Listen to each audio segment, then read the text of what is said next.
poem called Train Rides in praise of black men.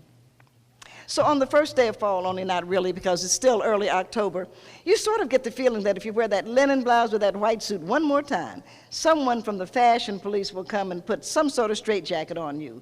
Or even worse, CNN hard copy politically incorrect will come and film you.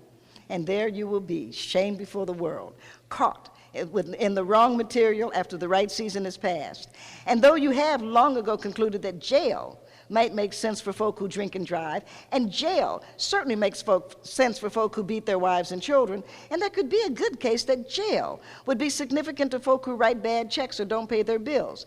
You know for a fact, and not just in your heart, that there's no excuse for prison. Unless you just want to acknowledge that building anything at all is good for the economy. But if that's the case, why spend the money on building prisons when a region, a state, a community won't spend the money on building houses, schools, recreation centers, retirement complexes, hospitals, or for that matter, shelters for hurt, neglected, and abused animals? So it's not just the building, but actually what is being built. Though you can't always tell that from watching the roads go up. Since roads always take so long to build, by the time they are built, they're obsolete. And we could have had a wonderful rail system if we hadn't been more interested in Ferguson winning instead of Plessy, and the entire system collapsed under the weight of racism. You are glad you did not go to jail, but rather are shamed, or more accurately, fear being shamed into proper dress.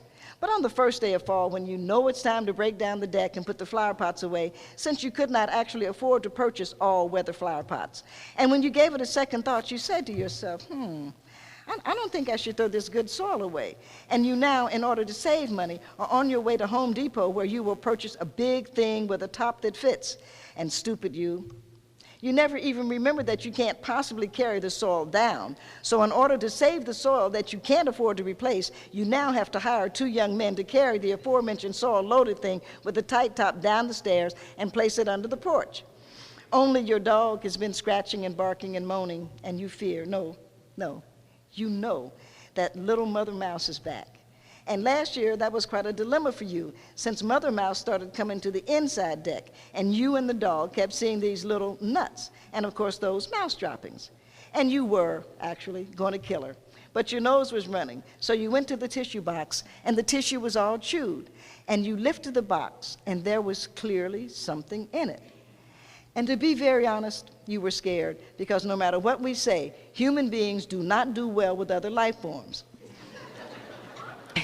But something made you peer down the box, and there were 2 bright eyes looking back. And you really expected her to run, only she didn't. And then you realized it was because of the babies, which you more sensed than saw. And even though you have to admit to yourself you are afraid, you take the box and place it in a hollow log in the meadow. Because even though you don't want to kill her, and even though you are a mother and understand why she did not run, because you wouldn't have left your baby, you know you cannot live with Mother Mouse. Though, of course, now that you have paid to put the soil under the porch, you understand you have put a sign out, mice welcome, and this poem recognizes that. So when you find yourself on the first day of fall, which is not actually the first day, but simply early October, and because it has been such a dry, hot summer, the leaves aren't really turning. So it looks enough like late spring to make you think back to when you and your sister used to catch the train from Cincinnati to Knoxville to go spend the summer with your grandparents. And you thought you were pretty well grown because Mommy didn't have to travel with you. And the 2 of you were given money, which is not exactly true, because your sister was given money, and you were told to ask her if you wanted something.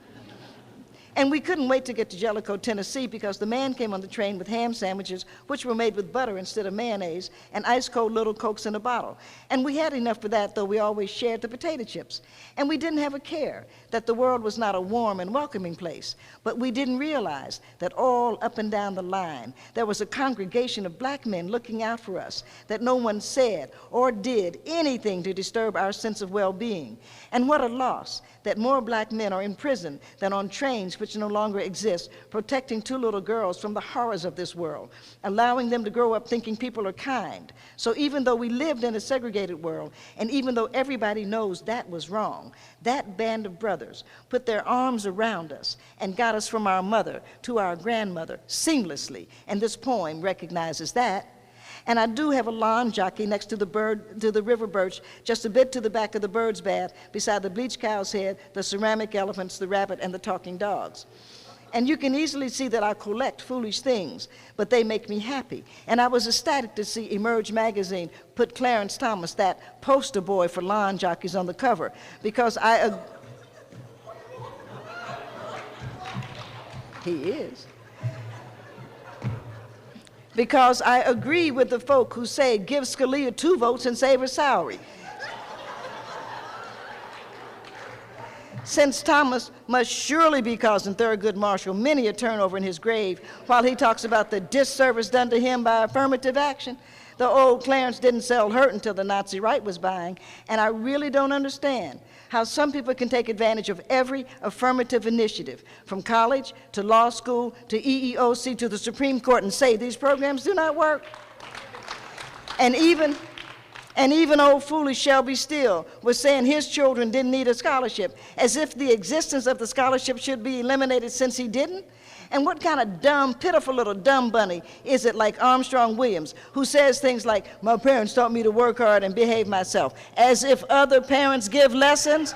Now, Kwame, I want you to practice laziness, son. You were far too busy yesterday? What kind of sense is that? And that's why those little lawn jockeys for the far right are so despicable, because they lack not only good sense but common compassion. And like the old jokes about black people just being a bunch of crabs, the black right is pulling black people down, because they think if they don't knock black people down, they will not be able to stay where they are. And they are, of course, right, because the only usefulness they have is to stand in opposition to progress, and this poem recognizes that. So your back hurts anyway, but you have to close things down, as winter will be here, and no matter what else is wrong with winter, the little lawn jockeys get covered, the mice find a home, and little girls travel back and forth with the love of black men protecting them from the cold. And even when the black men can't protect them, they wish they could, which has to be respected since it's the best they can do. And somehow you want to pop popcorn and make pig feet and fried chicken and blueberry muffins and some sort of baked apple, and you will sit near your fire and tell tales of growing up in segregated America, and the tales will be so loving, even the white people will feel shortchanged by being privileged.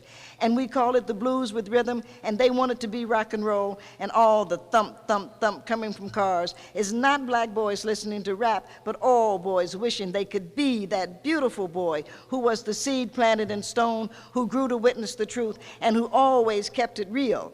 And lots of times, there is nothing we can do through our pain and through our tears but continue to love. And this poem recognizes that.